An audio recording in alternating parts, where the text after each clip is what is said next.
Once upon a time, during the years of the greatest travel on the Oregon Trail, quite a sizable number of children accompanied their parents on the vast trek west. Inevitably, they shared the hardships and dangers which confronted their parents. My name is Shannon Singer, and the story of the Oregon Trail is a historic 2,000-mile trail that was used by American pioneers in the 19th century. Adults and children traveled by wagon in search of fertile land in Oregon's Willamette Valley, the land of opportunity.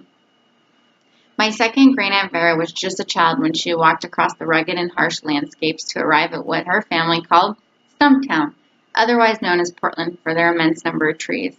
My mother recalled how she used to always have a teacup in one hand and held a handkerchief in the other. The handkerchief was available to sometimes wipe away the tears that rolled down her cheek after telling a story from their childhood. Vera would walk to her little room and sit in her rocking chair that was positioned perfectly in front of the window. She was a petite, very soft-spoken woman who would wind her soft silver hair up tightly in a bun behind her head before engaging in any story. She stood about 5 feet 2 inches tall and weighed no more than 100 pounds. She used to tell her stories to my mother when she was a child, and my mother used to tell them to me. Although old from her pictures, you could tell from her smile that she lived a happy and prosperous life, remaining an Oregonian until her death.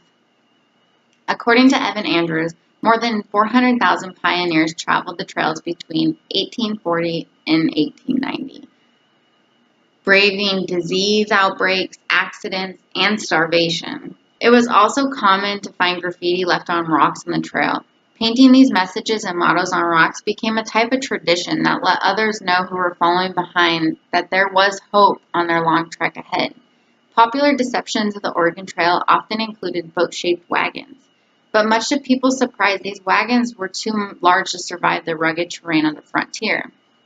This led to pioneers tackling the problem in more efficient ways by using prairie wagons, as they were smaller and could move at a faster pace at about 15 to 20 miles a day when pulled by oxen.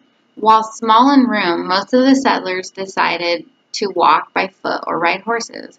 My great-aunt Vera used to tell the story about how the soles of their shoes would be gone within a couple of days of their journey, so they had to walk the remaining trek of their journey barefoot. That made for some tough feat. According to the Oregon Trail Association, the Oregon Trail was a 5 to 6 month trip across the rugged terrain that could easily take up to a year. Pioneers purchased hundreds of pounds of supplies, including flour, sugar, bacon, coffee, salt, and weapons. Ultimately, all the roads led to Oregon City, the last place to camp while looking for new farms or business opportunities.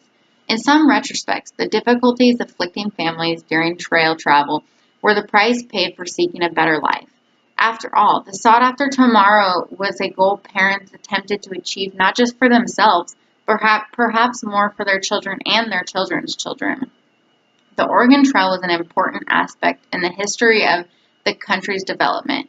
If the thousands of pioneers did not face the hardship that my great-aunt Vera and her family did, we wouldn't have the important history to look back on like we do now.